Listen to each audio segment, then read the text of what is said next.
Okay, if your phone is like mine, you probably get a lot of calls throughout the day and it pops up and it says scam alert. It seems like there's always something going on that we need to be kind of mindful of, and they certainly know that at the Tennessee Valley Federal Credit Union. Thank goodness Tammy Zumbrin loves to use her expertise to help other people, so she's here along with her right-hand man when it comes to the scam protection, and that's Nick Townsend. Good to see you. Good to be here. The last time you were here, you made my head hurt because I found out that the way I was doing my passwords was all wrong.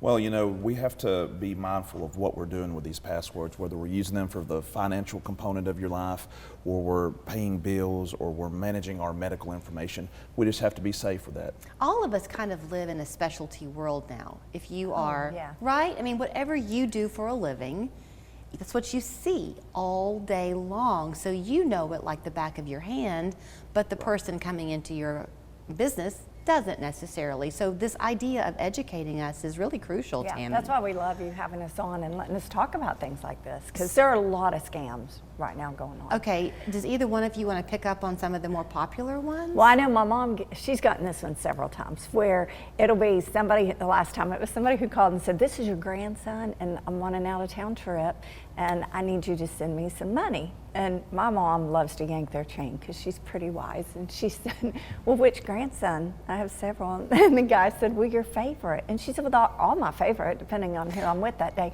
But it's funny, he eventually hung up on her. But a lot of older people fall for that one because it yanks at your heartstrings. And but it's what an a emotional stupid scam. If he was going to be that much of a scammer, you'd think he would have just researched your grandmother to know the names of her grandsons. Well, they're probably robocalling in the first place, you know, and hoping that they're getting an older person. I don't know. Do you know any more about that piece, how they're getting you? They get the information from the internet. When we're not safe and protective of our information, anything can be on the internet, whether that's our phone number, our birthday, or we accidentally disclose information on social media, which we've talked about before. Yeah. But we have to be mindful of these scammers, these threat actors, especially when it comes to things like online dating, or we're talking about people calling you and pretending to be the IRS or law enforcement. You know, we hear about these things all the time. Or have you got your auto insurance on your car, or your car's warranty? We hear about these types of fraud all the time. So, okay, back to the point you just made about how you can research people. Just this morning, I'm not proud to admit this, but just this morning, I wasn't sure about someone's age and I Googled their name to find their age. That's I correct. did that. It is true. It's out there. Yes, ma'am.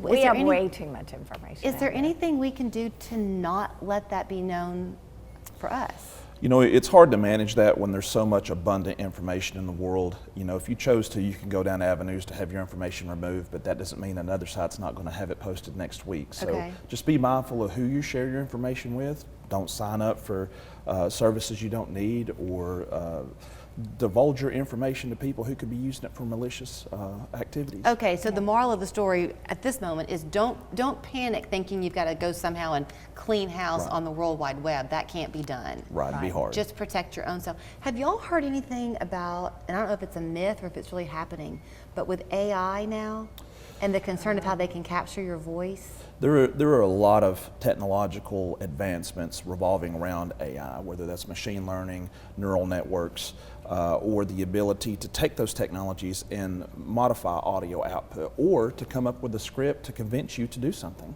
AI is a very powerful tool that we have to be cautious of.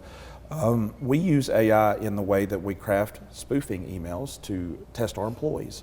We use AI. They test us regularly. we have to be secure in our own business. We need to be secure, so we get tested. But from AI being able to modify your voice, or to be able to write a graduate level paper in 30 seconds, it can happen. There was a news story that hit a few weeks back, and it was the word going around was that they could capture when you said hello, basically, and they would be able to then take the tone of your voice and impersonate you for other purposes. So I had told my mom that. She's 92. And so for like a few days, I would call her, and she'd answer the phone like this. Hello. She had changed her voice. But I'm glad to know you're talking to her. That is key. We need to talk about these things. We need to make sure that our older people do understand that, you know, that they don't get caught in one of those emotional things. There's a lot of lonely people out there, and scammers will attach themselves to them. Right. And you've just got to be wise. One other thing, if they ask you to go buy a credit card, like they say you owe money and they want you to go buy a credit card and mail it in, gift cards are for gifts.